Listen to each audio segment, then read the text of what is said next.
Be talking about the movie Skinamarink, created by Kyle Edward Ball. Before I begin, I want to explain why I'm in this lighting. It's intentional. I want to add more horror to my video, more spook to it,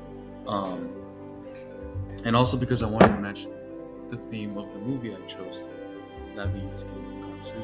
And the film, you'll notice that there's really no real shots of full body. There's only high angle shots, and the colors used are the same way I'm using the background, that being blue. So just want to explain that real quick. So introduction.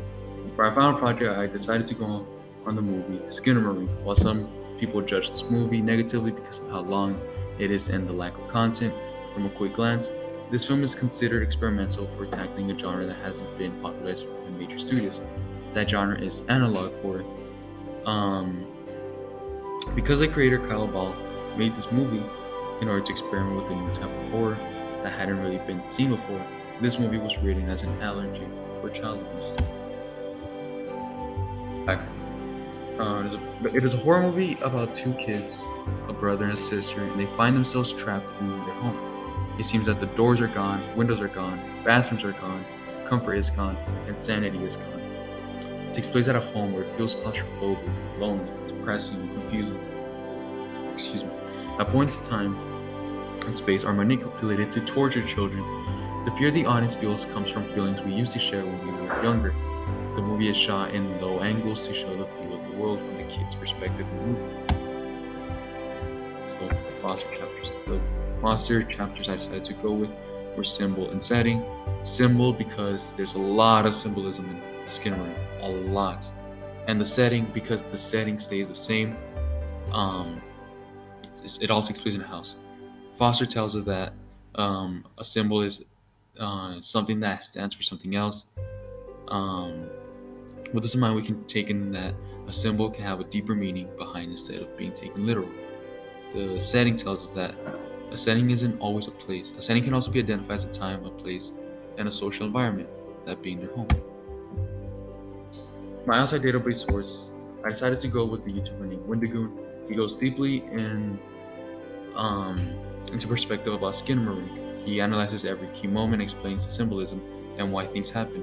He is known for his video essays that can last hours for analyzing and critiquing. Since Skinamarink is very small and indie, so it was very hard finding sources that talked about it or explained it. And it's a shame I had to go with a YouTuber, but he did a really good job at analyzing it. He even explained some things that I missed on my first watch with the movie. So the first scene. In this scene of the film, we see the toilet of the house mysteriously disappear. The kids are curious as to why the toilet has disappeared, along with the doors and windows. At first, this might just be seen as what the fuck moment until you look into what symbolism this is. A toilet is associated with privacy. It is a moment where a lot of times you find yourself alone, find your peace in the bathroom, to say the least. And it disappearing out of nowhere was very shocking to the kids because it's a toilet. It's supposed to be stuck to the ground. So it disappearing was confusing, to say the least, to the kids. But the reason it was taken away is because you'll see later in the movie, but at this point we didn't know, but a demon is trying to torture them, taking away anything that makes them feel comfortable, and any contact with the outside world. This is one of the final scenes in the movie. What we see here is a bunch of toys on a ceiling, followed by the text 572 days. We get no further explanation of what this means, but we can only assume it's the amount of days Kevin has been trapped in this nightmare. We can see the demon has manipulated time and is capable of moving space as well. We see toys and Kevin end up on the ceiling as a form of torture. Kevin's life is figuratively and literally flipped upside down. The change in setting in this scene also expresses a change in the tone. While before the house had some sense of hope, at this point all hope is lost. Monument, the ordinary world. In this house, our characters, Kevin, Kaylee, and father, live in a normal home. Nothing special about it, just an average house. Call of adventure. Around the house, things begin to suspiciously go missing. For example, we can see or hear a window goes missing. This is one of the many things that goes missing. Other examples include doors in a toilet. The kids notice this but are coward in fear when their father goes missing as well. Refusal of the call. Stuff continues to disappear. Upon realizing their father is gone, the children are starting to question if they're alone. When a door goes missing, the children enter a state of panic and they decide to sleep together in the living room. Instead of exploring and not stopping till they leave, they avoid the call by watching cartoons. Kaylee hears a voice. Reading the mentor. Kaylee hears a voice call to her and tells her to check under her parents' bed.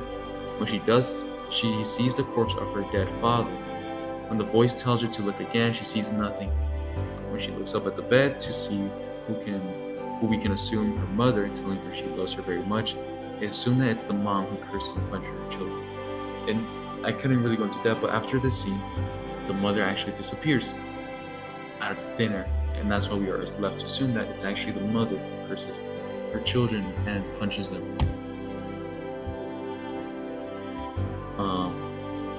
Crossing the threshold. After coming to the realization that they are in the first world, Kaylee runs to tell her brother Kevin they need to barricade the hall and stick together. From that point on, she becomes a protector and peace of her younger brother Kevin. They encounter more strange things throughout the night. The demon seems to be taking more and more from them. The demon is clearly the enemy, testing the children, allies, by torturing them. Approach. The house flips over and Kevin is now on the ceiling along with his toys. He screams in pain, wondering why this is happening, to which the voice gives no response. The ordeal. The demon takes away a phone, which was the last piece of communication with the outside world from Kevin, that being a phone, and to mock him, she replaces him with the playphone. Reward. After taking away Kevin's phone and mocking him with a toy phone, Kevin receives a doll with a dismembered face. This is his reward for being so dumb. The doll represents his sister, who earlier was misremembered. In this story, there's really no happy ending. Nothing good happens to Kevin at all. It makes you wish, as an audience, just watching, begging that something good happens to this poor kid, but it never comes. So there really is no real reward for Kevin at all. This is the only time the doll gave him something, and even then, it was to mock him, make him feel pain, make him feel sad, depressed, that his sister, the person he found peace in, is no longer with him. The road back.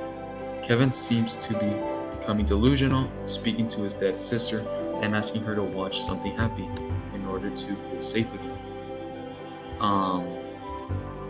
So his sister dies in the movie, and it's the way of him trying to find comfort again in the smallest things. He knows his sister is dead. He questions if his sister's even dead. He actually talks to her dead body because she was the last thing she had for comfort. So him asking her to go watch something happy is him trying to relive his life before all this happened. Resurrection, return with elixir.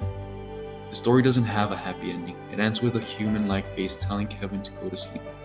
We don't know whether his hell of a life is over, if it was all a dream, if he dies. We don't know. One thing's for sure, this is the end. Throughout the movie, like I said earlier, we as an audience are not explained a lot, which is normal in movies. They don't want to tell you everything. You're left to figure out a lot of things on your own. But in Skinamarink, there's really not that much explanation. We don't know why the demon tortures Kevin. We are left to assume that it just does it for maybe entertainment, pleasure. We don't know. We don't know why, where the house goes, how nobody noticed all this happening. We don't know why Kevin doesn't age in the span of 572 days. He stays the same. He lives the same night. The day never changes. It's always the same night. So we don't know. We don't get explanations to why a lot happens in Skinamarink, which is why I love it. My first time watching it, I was very confused. Very kind of like, that's it. But the more I analyzed it, the more I looked into it, the more I grew to love it, which is why I consider it a great film for not being scared to go over a boundary that's never even been set, crossing a line that doesn't exist. So I recommend this movie to you. Watching this video, Mr. Goulet. It's not for everyone. I will say that there are parts that even I found carried on for too long. But once you watch it, it leaves you wondering for more. What happens to Kevin? It leaves you thinking, is that the end for him? It leaves you thinking of other stuff, like why did that happen? Why does this happen? And when a movie is successful at leaving you wondering for more, I find it as a great film because it leaves you wanting more. It leaves you with questions, not in a bad way, but it leaves you wanting more content. And that's why I believe Skinamarink is one of the greatest films to come out, horror films to come out for the past decade. Because every horror film nowadays seems to go follow the same rule of blood, killing, murder, whether it's a serial killer or it goes the religious route where it's an exorcism, and that's what Hollywood seems to be pushing out. And Skinamarink doesn't really use either one of those. At most, it'll use religion, but it never says it's a demon directly. Again, you are left to assume it's a demon. I'm not sure if it's a demon. It's just what I personally think it is. Because who else would do this? Or maybe the mom.